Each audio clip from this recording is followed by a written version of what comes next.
ఈ మధ్య కాలంలో మనం చూస్తున్నటువంటి మెయిన్ కంప్లైంట్ వచ్చేసి కీళ్ళ నొప్పులండి. మెయిన్‌గా అందరూ ఇబ్బంది పడేది మోకాళ్ళ నొప్పులు అని చెప్పడం జరుగుతుంది. మోకాళ్ళ నొప్పులు అసలు ఏ ఏజ్‌లో వస్తాయి? అసలు ఎందుకొస్తాయి? దాంట్లో టైప్స్ ఏంటి? అవన్నీ మనం ఇవాళ డిస్కస్ చేద్దాం. మోకాళ్ళ నొప్పులు వచ్చేసి ఏజ్ పరంగా కొన్ని పెయిన్స్ వస్తాయి. దాన్ని ఆస్టియో ఆర్థరైటిస్ అని చెప్పడం జరుగుతుంది. ఇక్కడ వచ్చేసి మనకున్న బోన్స్ కార్టిలేజ్ తగ్గిపోయి డీజనరేషన్ అనేది జరగడం వలన మనకి నొప్పులు అనేది రావడం జరుగుతుంది. మెయిన్గా వచ్చేసి 60+ వాళ్ళ దగ్గర మనము ఇలాంటివి చూడడం అనేది జరుగుతుంది. ఇర్రెస్పెక్టివ్ అండి, మొదటగా ఒక కాలుతో మొదలు అయ్యి ఇంకొక మోకాలు కూడా అది స్ప్రెడ్ అవ్వడం లాంటివి జరుగుతుంది. చాలామంది ఒక అపోహలో ఉంటారు, మళ్ళీ మోకాల్లో గుజ్జు పెరుగుతుందా అండి అని. పెరుగుతుందండి, ఖచ్చితంగా పెరుగుతుంది. దానికి మనం ఏ విధంగా ఎటువంటి మెడికేషన్ అనేది తీసుకోవాలి, ఎలాంటి సైడ్ ఎఫెక్ట్స్ లేని మెడికేషన్ అనేది తీసుకోవాలి, ఎలా యూజ్ చేస్తే మనకు ఆ మోకాళ్ళ నొప్పుల నుంచి మనకి విముక్తి వస్తుందో మనం ఇవన్నీ ఇవాళ డిస్కస్ చేద్దాం. ఫస్ట్ దానికి కారణం ఏంటి?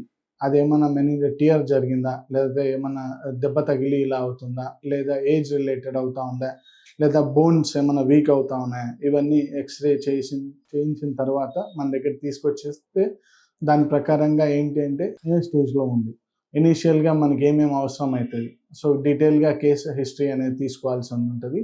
మేము చెప్పిన ప్రకారంగా డైట్ అయితే ఏమి, తర్వాత ఎటువంటి ఎక్సర్సైజెస్ అయితేనేమి, మరి ఏ విధమైనటువంటి ఫుడ్ తినాలి, ఎప్పుడు తినాలి, ఏ టైంలో వేసుకోవాలి, ఎన్నిసార్లు వేసుకోవాలి, స్పెసిఫిక్స్ ఏమైనా అవసరం అవుతాయా, అవన్నీ కూడా మనం డీటెయిల్గా డిస్కస్ చేసి దాని ప్రకారంగా మెడికేషన్ అనేది తీసుకోవాలండి.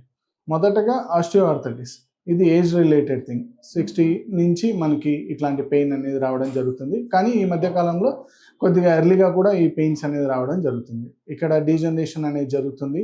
పెయిన్స్, స్టిఫ్నెస్, తర్వాత వాపులు అనేది ఎక్కువగా రావడం అనేది జరుగుతుంది. ఇనీషియల్గా ఒక మోకాలు ఫాలోడ్ బై ది అదర్ మోకాలు అని రావడం అనేది జరుగుతూ ఉంటుంది. ఇంకొక టైప్ ఆఫ్ ఆర్థరైటిస్ వచ్చేసి రొమాటాయిడ్ ఆర్థరైటిస్. ఇది వచ్చేసి ఒక ఆటో ఇమ్యూన్ కండిషన్ అని చెప్పడం జరుగుతుంది. ఆటో ఇమ్యూన్ కండిషన్కి అంటే first of all auto immune condition అంటే ఏంటి?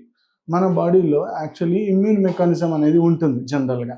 అది ఒక డిఫెన్సివ్ మెకానిజం లెక్క యాక్ట్ చేస్తుంది. కానీ ఇక్కడ ఏమవుతుందంటే బై మిస్టేక్గా హెల్దీగా ఉన్న టిష్యూస్ని, హెల్దీగా ఉన్న బోన్స్ని, హెల్దీగా ఉన్న ఆర్గన్స్ని అది అటాక్ చేసి ఇన్ఫెక్ట్ చేసి ఇన్ఫ్లమేషన్ అనేది దారి చేస్తుంది. దాని ద్వారా ఏమవుతుందంటే అది ఆటో ఇమ్యూన్ కండిషన్లోకి వెళ్ళిపోవడం అనేది జరుగుతూ ఉంది. వీటికి పెద్ద కారణాలు అనేవి ఉండవండి. మెయిన్గా కొన్ని చిన్న చిన్న కారణాలు, ఇంజురీస్ కానీ, మెనింజల్ టియర్స్ కానీ, లేదా మస్కులర్ లిగమెంటల్ టైర్స్ కానీ ఇలాంటివి ఉంటాయి. బట్ ఆటో ఇమ్యూన్ కండిషన్స్కి పెద్ద రీజన్స్ అంటూ ఉండవు. బట్ రెగ్యులర్గా మెడికేషన్ తీసుకుంటూ, ఇంకోటి ఏంటంటే ఇర్రెస్పెక్టివ్ ఆఫ్ ది ఏజెస్ అండి, 20 ఇయర్స్ నుంచి 40 ఇయర్స్ లోపల కానీ ఇంకా పైబడిన వాళ్ళు కానీ ఎక్కువగా ఎఫెక్ట్ అవ్వడం అంటూ జరుగుతుంది. వీటిల్లో 2 టైప్ ఆఫ్ ఆర్థరైటిస్ అని చెప్పడం జరుగుతుంది. ఒకటి సీరో నెగిటివ్ ఆర్థరైటిస్, ఇంకొకటి సీరో పాజిటివ్ ఆర్థరైటిస్. చాలామంది మాకు డయాగ్నోస్టిక్ పాయింట్స్లో ఏమవుతుందంటే ఆర్ఏ ఫ్యాక్టర్ మాకు నెగిటివ్గా ఉంది కదా, అయినా కూడా మాకు ఆర్థరైటిస్ కీళ్ళ నొప్పులు, అది కూడా రొమాటాయిడ్ ఆర్థరైటిస్ వస్తూ ఉంది అని డయాగ్నోసిస్ చేసి మాకు డాక్టర్ గారు చెప్పారు అని చెప్పడం జరుగుతుందండి. అవునండి, అబ్సల్యూట్లీ ట్రూ. కాకపోతే ఇక్కడ ఆర్ఏ ఫ్యాక్టర్ నెగిటివ్గా ఉన్నా కూడా మనకి పెయిన్స్ అనేది రావడం జరుగుతుంది. కానీ మెయిన్గా మనకు డయాగ్నోస్టిక్ ఫీచర్ ఎక్కడ వస్తుంది అంటే ఎర్లీ మార్నింగ్ స్టిఫ్నెస్ అనేది వస్తుంది. ఎక్కడైతే ఈ చిన్న చిన్న స్మాల్ జాయింట్స్, మెటాకార్పో ఫాలెంజియల్ జాయింట్స్ ఏవైతే ఉంటాయో అవన్నీ కూడా స్టిఫ్నెస్కి గురయ్యి స్టబర్న్ అయిపోయి మూమెంట్స్ అనేవి చాలా రిస్ట్రిక్టెడ్గా ఉంటాయి. అండ్ ఇంకొక కంప్లైంట్ ఎక్కువగా పేషెంట్ చెప్పేది వచ్చేసి ఎర్లీ మార్నింగ్ లేచిన తర్వాత మా ఎముకలు చిన్న మెటాకార్పల్ జాయింట్స్ నుంచి పెద్ద జాయింట్స్ దాకా స్టిఫ్గా అయిపోతాయి. ఫస్ట్ మాకు నడిస్తే కానీ ఆ స్టిఫ్నెస్ అనేది పోదు. సో ఇలాంటివన్నీ కూడా చెప్తా ఉంటారండి. ఎస్ అండి, అది కూడా one of the diagnostic point. ఇంకోటి వచ్చేసి ష్వాన్ నెక్ డిఫార్మిటీ అనేది కూడా ఒక మెయిన్ డయాగ్నోస్టిక్ ఫీచర్ అండి. ఇక్కడ ఏమవుతుందంటే ఈ జాయింట్స్ వాపికి గురై, నొప్పికి గురై స్వెల్లింగ్ వచ్చేసి షేప్ అవుట్ అవ్వడం జరుగుతూ ఉంటుంది. దీనికి కంప్లైంట్స్ వచ్చేసి పెయిన్ ఉంటుంది, టెండర్నెస్ ఉంటుంది, వామ్త్ ఉంటుంది, స్టిఫ్నెస్ ఉంటుంది. కొన్నిసార్లు చాలామంది హెచ్సిక్యూస్ అంట పెయిన్ కిల్లర్స్ అంటే చాలా రకరకాల స్టెరాయిడ్స్ వాడడం వల్ల ఏమవుతుందంటే వెయిట్ గెయిన్ కూడా అవ్వడం జరుగుతుంది.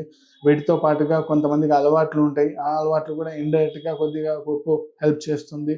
వీటితో పాటుగా ఏమవుతుంది అంటే కొన్ని కోమార్బిడ్స్ ఉంటాయి. డయాబెటిస్ గానీ, తర్వాత బీపీ గానీ, థైరాయిడ్ గానీ, లేదా హార్ట్ కంప్లెయింట్స్ గానీ, ఎవరైనా స్టంటింగ్ చేయడం గానీ, ఇవన్నీ కూడా దీని తాలూకు జరగడం వల్ల ఇవి కూడా ఒక ప్లస్ పాయింట్ యాడ్ అవ్వడమే ఈ యొక్క కంప్లైంట్స్ ఎక్కువ అవ్వడానికి గల కారణం అండి. ఇంకొక ఆర్థరైటిస్ వచ్చేసి గౌటీ ఆర్థరైటిస్ అని చెప్పడం జరుగుతుంది.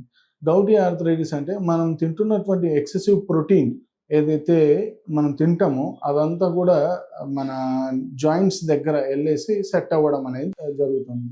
వాడుక భాషలో వచ్చేసి రాక్ సాల్ట్, కళ్ళు ఉప్పు అంటారు కదా, అలాంటి టైప్ ఆఫ్ క్రిస్టల్స్గా, యూరిక్ యాసిడ్ క్రిస్టల్స్గా మారిపోయి అది వచ్చేసి జాయింట్స్లలో మెయిన్గా గ్రేట్ టో కానీ ఇక్కడ జాయింట్స్ చిన్న చిన్న జాయింట్స్లో ఏవైతే స్టార్టింగ్ ఉంటుందో ఆ జాయింట్స్ దగ్గర ఎక్కువగా వాయడము, ఎర్రగా అవ్వడము, నొప్పి విపరీతంగా ఉండడము, టచ్ అలా పట్టుకుంటూనే నొప్పి అనేది ఎక్కువగా రావడము, కొద్దిపాటి స్వెల్లింగ్ అనేది ఉండడము, మూమెంట్స్ అనేవి రిస్ట్రిక్ట్ అవ్వడము, ఇవన్నీ దీని తాలూకు కంప్లైంట్స్ అండి. ఇవి మనం చాలా లిమిటెడ్గా చూస్తాము.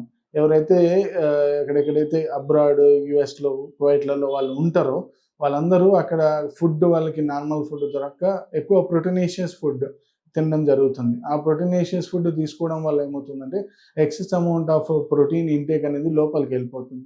అప్పుడు వీళ్ళకు ఇటువంటి కంప్లైంట్స్ అనేవి రావడం అనేది జరుగుతుంది.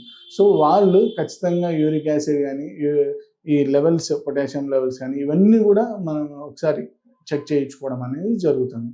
అర్లీగా మనం డయాగ్నోసిస్ చేసుకొని అర్లీగా మనము కనుక దాని రూట్ కాజ్ కనుక్కొని ట్రీట్ చేయగలిగితే 100% మంచి రిజల్ట్స్ అనేవి వస్తుంది.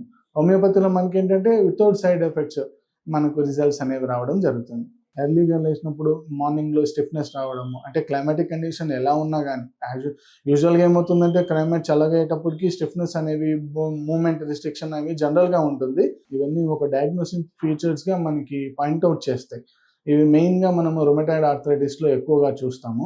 దాని తర్వాత ఆస్టియో ఆర్థరైటిస్లో కూడా చూస్తాం, కానీ ఎక్కువగా మనం రొమటాయిడ్ ఆర్థరైటిస్లో చూస్తాం. బట్ వీళ్ళకి ఏమవుతుందంటే బోన్స్ అనేవి వీక్ అవ్వడం వల్ల ఏమవుతుందంటే మార్నింగ్ స్టిఫ్నెస్ అయిపోయి మూమెంట్ జరగడంలో కొద్దిగా ఇబ్బంది అవుతుంది. కొద్దిగా వార్మ్ చేసుకొని కొద్దిగా మూమెంట్ చేసుకుంటే మంచిగా నడవడానికి కుదురుతుంది. ఫస్ట్ మోషన్ మాకు ఇబ్బంది అవుతూ ఉంది అంటే నడవడిక, ఫస్ట్ నడిచేటప్పుడు కొద్దిగా మాకు ఇబ్బంది వస్తూ ఉంది అని చాలామంది చెప్తూ ఉంటారు. This is the main reason for that and ఈ కంప్లైంట్స్తో కనుక మీరు బాధపడుతూ ఉంటే కింద స్క్రోల్ చేయబడిన నెంబర్కి కానీ, దగ్గరలో ఉన్న డాక్టర్ కేర్ బ్రాంచ్ని కానీ సంప్రదించండి. Thank you. నార్మల్గా షుగర్ అనేది ఎక్కువ ఎప్పుడు అవుతుందంటే మనం హై క్యాలరీ ఫుడ్స్ తీసుకున్నప్పుడు, ఎక్కువగా స్వీట్స్ అంటే జిఐ అనేది ఎక్కువగా ఉన్న ఫుడ్స్, షుగర్స్ ఉన్న పదార్థాలు, గ్లైసెమిక్ ఇండెక్స్ ఎప్పుడైతే ఎక్కువగా ఉంటుంది ఫుడ్స్లో, అప్పుడు జనరల్గా డయాబెటీస్ వస్తుంది అని చెప్తూ ఉంటాం. డయాబెటీస్ వచ్చిన తర్వాత హోమియోపతిలో దీనికి ట్రీట్మెంట్ ఎలా పాసిబుల్ ఉన్నది. డాక్టర్ కేర్ హోమియోపతిలో కాన్స్టిట్యూషనల్ హోమియోపతి మనం యూజ్ చేస్తూ ఉంటాం కాబట్టి మీ ఇన్సులిన్ ప్రొడక్షన్ డయాబెటీస్ ప్రాబ్లంలో ఇంప్రూవ్ చేయడానికి అవకాశం డెఫినెట్గా ఉంటుంది.